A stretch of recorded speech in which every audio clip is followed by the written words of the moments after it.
service for Lane Graves, that little 2-year-old boy who was killed at Orlando Disney World Resort. It is just wrapped up. He was on vacation with his family at the Grand Floridian and was captured by an alligator. You know, in the wake of last week's accident, there's a whole lot of pressure on Disney right now.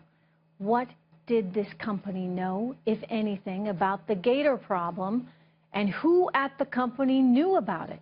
Meanwhile, there's this new shocking video, you're looking at it, of a Disney worker fending off an alligator at Splash Mountain.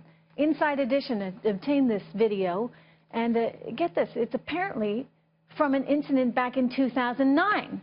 The gator's just a couple of feet away from park goers. So they had an incident in 2009. They had an incident 30 years ago where a boy from New Hampshire was bitten by an alligator. So clearly there is a past here. Here with analysis, our very own Liz MacDonald. You know, Liz, a lot of people are saying, what the heck is going on with management at Disney that, you know, you could have had 4 alligators pulled out of that lagoon that night, and again, not a single sign. Yeah, it's an important question. Also, Wall Street analysts are saying this to Fox Business. What was Disney thinking or not doing? Here's why. Because the parks and resorts, part of Disney's revenues, it's their second biggest driver behind media, meaning ESPN.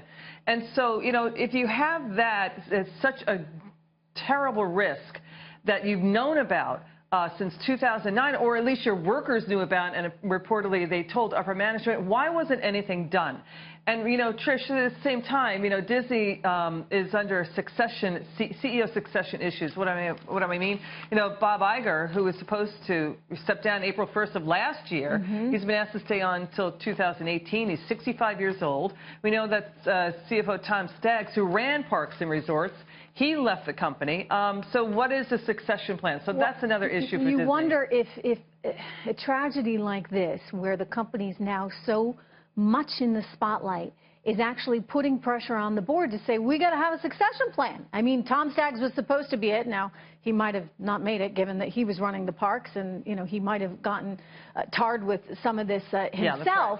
But you know, who are they going to put in Bob Iger's place? Well, that's the question. So the next time Wall Street gets a chance to take a crack at Disney on an earnings conference call, here are the names that we're hearing could come up. Former Fox executives Peter Chernin, Chase Carey's being talked about, Les Moonves, Jay Rizzullo, who was swapping roles with Tom Staggs. He's not in the running. And Sweeney is no longer with the company. She was a top Disney exec.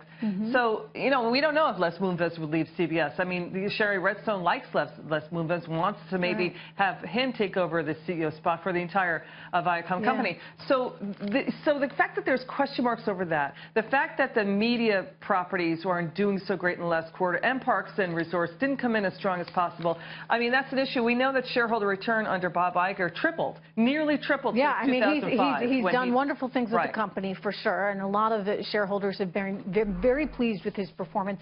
But lately, it's been more challenging. Certainly, the environment is more challenging for them. And then you got to start asking the question, I mean, who was responsible? Who knew what when it came to this little boy's tragic accident? That's right. And it wasn't just the little boy. It was a terrible accident. Those questions were being raised around the little boy's accident. But people have been talking about this as an issue in this resort since 2009. Now, Bob Iger was smart enough to get Lucasfilms, Marvel, and Pixar. So those have been the headlines, the positive headlines, and the Shanghai Disney park opening. But, you know, this is such a bad black mark right now that Disney needs to deal with pretty quickly. It's just awful.